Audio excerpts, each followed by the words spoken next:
Segregation during the 20th century was embedded everywhere in American society, and it was the main issue that the civil rights movements of the 50s and 60s were going up against. This meant calling and fighting for integration everywhere, from theaters and restaurants to schools and housing. Another less notable aspect of segregation, however, was the role religion played in it. I think it is one of the tragedies of our nation, one of the shameful tragedies, that 11 o'clock on Sunday morning is one of the most segregated hours, if not the most segregated hours in Christian America. Religion and segregation have always been strange bedfellows. Even today, 80% of all church congregations are comprised of one race. Given racial tensions in the 60s and the power religion has had historically, it's not surprising to find that it was used to both promote and denounce segregation. An example of religion being used to justify segregation would be the Ku Klux Klan. All members of the Klan had to be 100% white and Christians. They used words from the Holy Bible and teachings from the Protestant reverence to support its cause and justify its actions. An example would be Deuteronomy 7:3, which states, "Do not intermarriage them. Do not give your daughters to the sons." Believe that one of the worst violations of the Heavenly Father's law is the mingling of their seeds with that of other people of the earth. The Klan opposed race mixing. The ritual of cross burning was used mainly as a form of intimidation against those people hated by the Klan, but it was also referred to as cross lighting by members such as David Duke, who used the burning to illustrate that, quote, "Christ is the light of the world."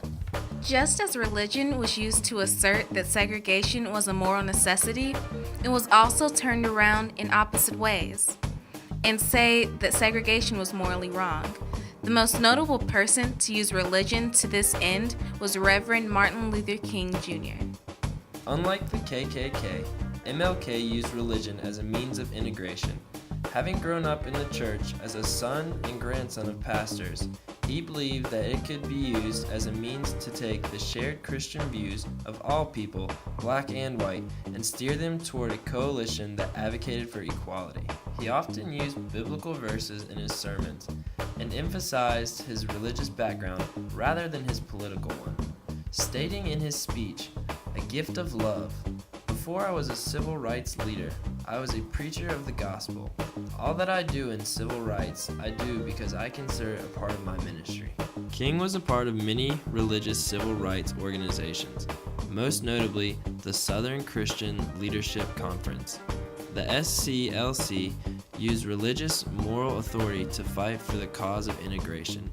King's work on integration eventually won him the Nobel Peace Prize in 1964. On behalf of the Nobel Committee, to hand over to you the insignia of the Nobel Peace Prize, the diploma and the gold medal. Thank you very much. Thank you very much. While most public and private venues have been legally integrated, America's churches are the only places where segregation is largely voluntary, and this impacts cultural expectations for both blacks and whites. As they don't engage with the opposite race, stereotypes will be confirmed, and each won't truly know the other. And though in public they may be more integrated, this is due to law, not personal opinions. People don't like to be forced to do things, and this frustration can boil over and lead to some issues we have seen in present day.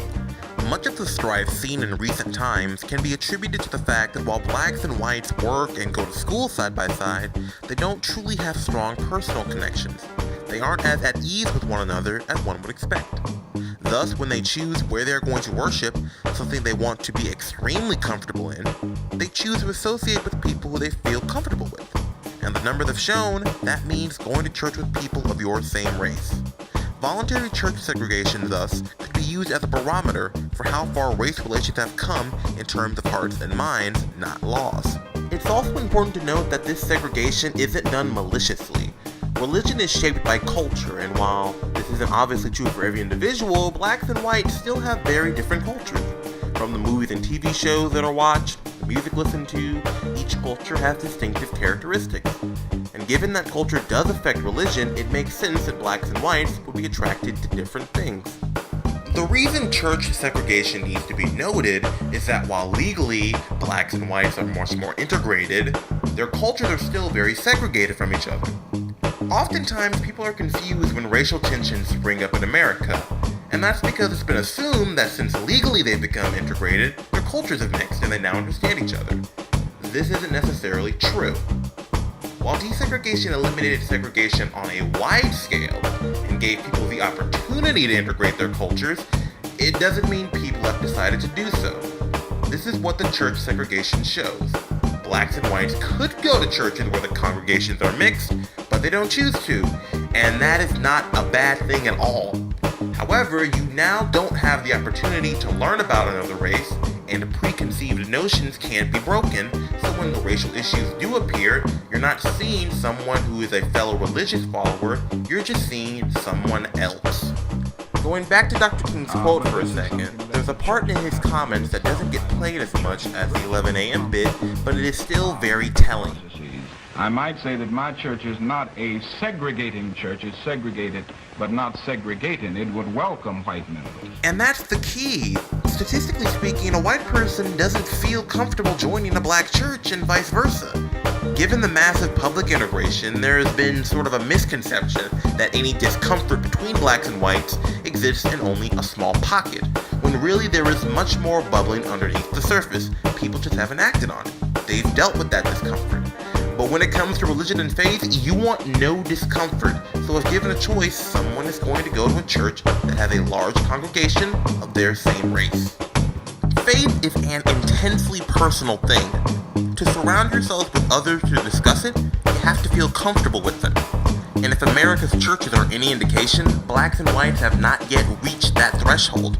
That is changing, however, as the number of integrated churches, or churches where less than 80% of the congregation is of one race, is steadily rising. This gives hope that if blacks and whites can come together in a place of worship, something that is extremely personal, then they can find enough comfort to open up a dialogue with each other on many other topics and help push us to a better world.